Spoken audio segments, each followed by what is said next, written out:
What's going on, guys? Welcome back to my F122 My Team career. And in this episode, we head back to the United States for the United States Grand Prix around the Circuit of the Americas in Austin, Texas. And we are very excited about the possibility of going back to America.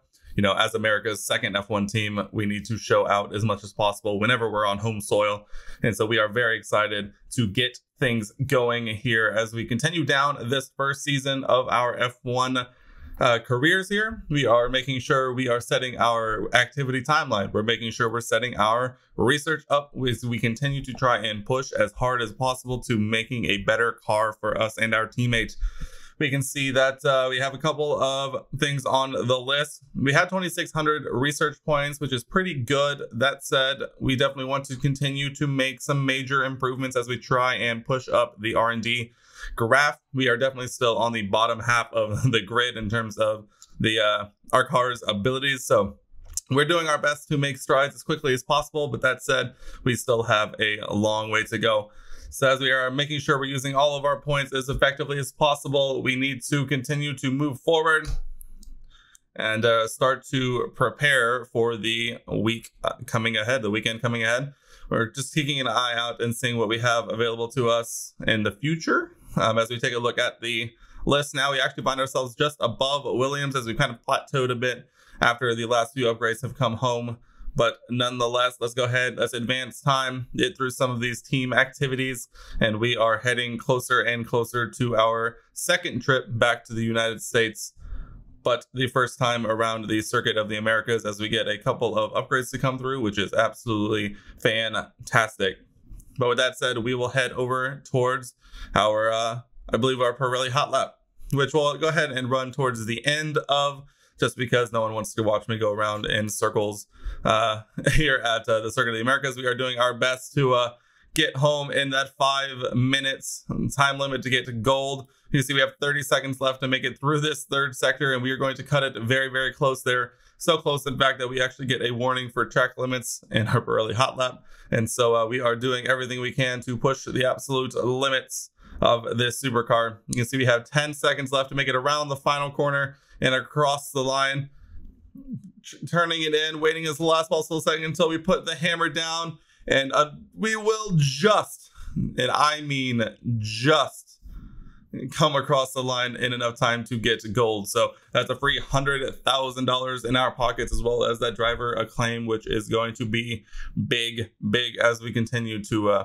push forward in our driver career. You see there not but a couple of tenths in between us and gold. But as we look now on our R&D chart, we actually find out the parts that are going to be up for regulation changes going into next season.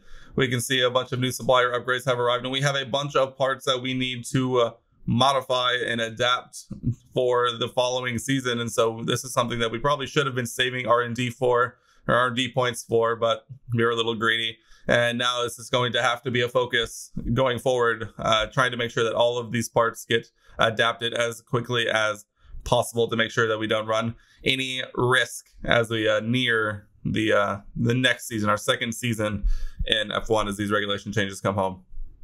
So we will go ahead and jump into our first round of qualifying here around the Circuit of the Americas. We find ourselves currently running last here, having done one lap already under our belts, and this will actually be our best lap here in Q1 as we try to go around the circuit here as quickly as possible. We'll take a look at the final sector here as we continue to try and get used to the lefts, the rights, the straights, when we can put on power, when we can't put on power, and trying to our best to be as smooth as possible, which is definitely something we still need to work on.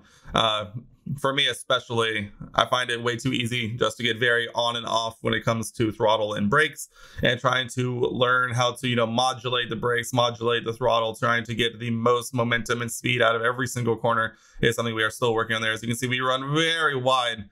As we will come home and cross the line, we'll end up going 5th fastest here around the Circuit of the Americas. And yeah, we are very excited about that. As we come home again, trying to improve on that lap time, we will be unable to do so, run extremely wide, and we will come home and finish Q1 off right there in 10th position as others improve around us. But nonetheless, we are moving on into the later qualifying sessions, and we'll take a look here at what will actually end up being the results for Q2.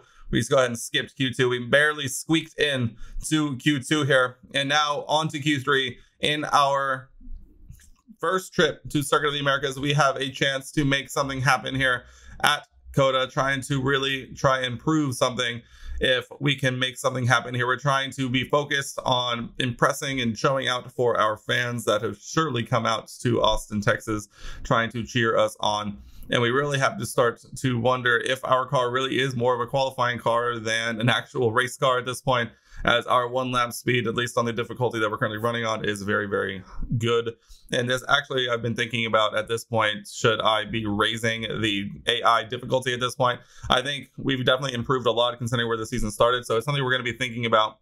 But as we break for the final corner, we come through extremely slowly and unfortunately, we're unable to make up any time and improve. And so we currently end Q3 on 10th position, but I believe we'll make up a few spots thanks to some grid penalties. And we will see that as we head towards race Sunday here in Austin, Texas, around the Circuit of the Americas. We will start our formation lap. As I mentioned in the previous episode, all of the audio for basically the rest of this first season got corrupted and we lost all of it. So we are skipping a lot of the broadcast elements. So we're jumping straight ahead to the formation lap here. And if you'll notice, we actually are quite a bit further up the grid than we normally would be, as it turns out a lot of the top 10 actually ends up taking a grid penalty due to new engine components. And so we actually will be starting a lot further up than our initial qualifying would appear to. As we line up and finish our positions here on the grid, we'll actually find out that we are actually on the second row, starting in P4, moving up 6 positions from our final qualifying spot here in 10th up into P4. And we have an amazing opportunity here, especially on the inside, going up the hill to turn 1. As we will finish our formation lap, we will head onto 5 red lights in Austin, Texas. We are away in the U.S. Grand Prix, and a bit of a very slow start for us as we start on the mediums along with the rest of the top 5, and we will make a big push up the middle, probably a bit too aggressive, but we get away with it, thankfully, and we find ourselves in P3, just ahead of the Alpine of Fernando Alonso. And also, shout out to Mick Schumacher, currently running in P5. Definitely happy to see him up here, fellow American team, as we very much struggle on this big, heavy car at the start of this race, as well as the colder medium tires. But we are doing our best to hold, serve, and make our way around our first lap here around COTA. It's going to be a very fun race, and I can't wait to see how this lap shakes out and these race laps shake out, as Fernando Alonso sends one up the inside and actually parks it very much on the apex there, and we actually touch wheels and we kind of bounce out to the outside and get a horrible exit because of it. And so the Alpine moves up into B4, and now here the other Alpine of Esteban Ocon also right behind us. We are now in a bit of a sandwich as Mick Schumacher actually overtakes Esteban. And so we are definitely jockeying for position more than we would have liked to. We would love to hold on to P3 here, but alas, it was not to be, as we now find ourselves on the rear bumper of the Alpine of Fernando Alonso. Carlos Sainz currently running there in P2 just ahead. He definitely had a bit of a fantastic start, getting away nice and clean and kind of creating a bit of separation that we would have loved to have happened. But nonetheless, we find ourselves rounding into sector 3 here, coming around the final 2 corners on our way back towards the pit straight. And we are away here in the US Grand Prix, and we are feeling pretty good about that start. We hold serve based on our starting position, and we move forward valiantly and aggressively, as now we will jump forward to lap 9. And not a lot really happened. We kind of just hold serve for more than a few laps at this point. And so we are just trying to be consistent and smooth in running these laps. And really, we're not thinking about it too much more than that. I think at this point, we're not trying to be too aggressive and overextend ourselves into into a mistake here as Esteban Ocon actually comes out and attacks us off this final corner. And Max Verstappen and Red Bull as well. We try and go around the outside, but we get held up on the sausage curve on the outside. And Daniel Ricciardo also finds himself an opportunity. And we find ourselves in a nightmare scenario coming out of this final turn with no DRS on the main straight and no way to really attack. We turn on the overtake button, trying to send one up the inside, but they get the better racing line. Thankfully, we kind of try and squeeze out Esteban Ocon as much as we can. He probably wisely backs out because it is us. And so we find ourselves now 2 more positions down into P6 and a bit of a very much of a nightmare scenario there, as we definitely don't even make an attempt to make the corner there. I'm sure there's an apex somewhere in there, especially in this circuit's history, but we were unable to find it on that one. As now we're a bit flustered as all of a sudden we go from running very confidently in P4 for 9 laps, and in one corner it all changes, and now we find ourselves chasing around a Red Bull and a McLaren with another Alpine directly behind us, and we have a lot of ground to make up, especially as we find ourselves very much off of the pace. We'll jump forward a few laps here again onto lap 13. We can remain here in P6, but unfortunately Max Verstappen and Daniel Ricciardo just kind of using DRS, able to pull themselves out and away from me. At this point, we are going to try and pit and cover off Esteban Ocon behind, kind of bit of an undercut on him to make sure that we can hold our position to the Alpine. He goes out for another lap, and we will pit here on at the beginning of lap 14, trying to do the best we can here. We will be pitting onto the hard tire for these final 14 laps around Circuit of the Americas. And so this is really just the do or die moment. If we can hold position on the Alpine, as he will come around to pit. But these hard tires, as we are also aware, are extremely difficult to warm up. And especially in the tight angle that you get here into turn 1, you run your risk of being very wide as we get, we tried to hold on to the back of the McLaren out of that corner, but him on those tires definitely are doing better than us. And as you'll notice, we immediately jumped to lap 25 here. We found ourselves in a bit of another bubble. We do come out in front of Ocon and hold him behind as much as possible, but nonetheless, he has caught up and is going to be attacking us here down this back straight. We will not get DRS. We will employ a fair bit of ERS, as we have been saving it quite a bit up until this point. But Esteban, with that DRS, will open up on the inside. We try and force him to low down onto the corner as possible. Try and make it back to the racing line. We'll try and pull one on the outside, which will put us on the inside of the following corner. Thankfully, we get a pretty good release there. We kind of squeeze Esteban onto the outside line, forcing him to back off. He almost gets the switch back on us, but we will hold him behind there. Wow, what for a race full of long stretches of nothing happening and not a lot of excitement, we definitely all of a sudden will find ourselves in some fun battles with the cars around Esteban, probably very annoyed at our defense here, squeezing him out extra aggressively, trying to really put the pressure on him to not make sure that he doesn't crash out or DNF. And so at this point, we're just trying to break the toe and trying to hold on to this position as best as possible. We'll hug the inside wall before moving back towards the racing line into turn 1 up the hill.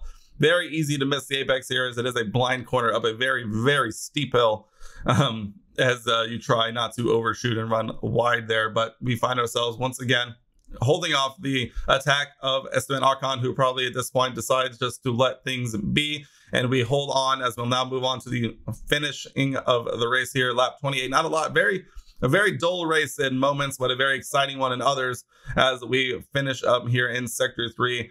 A very large gap ahead and a very decent sized gap behind, but we find ourselves running in P6 here in our home races. George Russell actually comes home to win the US Grand Prix. Very exciting for George, but for us, it's also very exciting. I think we match or beat our best finish of the season, and we will come home to cross the line in P6 here in Austin. Our fantastic result for us, a fantastic result for our team, as we continue trying to push as much as we can down this back stretch of this season. Charles Leclerc gets driver of the day. Very good for the Scuderia driver, but for us, we are ecstatic. Oh, that's also a good reason to be celebrating Charles Leclerc, who officially wraps up the Drivers' World Championship today here in the US Grand Prix. Charles Leclerc is our 2022 F1 Drivers' World Champion. But it's Mercedes who will celebrate at the end of the day as they come home to win the US Grand Prix. George Russell coming home in first. It looks like one of the Red Bulls, more than likely Max Verstappen, it would look like, comes home to finish in P3. And I'm imagining, based on celebrations, it's probably Charles more than not. They're over in P2, but it's the Silver Arrows who get the win here in Austin around the Circuit of the Americas here. We come home, like I said, in P6. Extremely ecstatic for that result for us. But unfortunately, our second podium at this point now eludes us further still.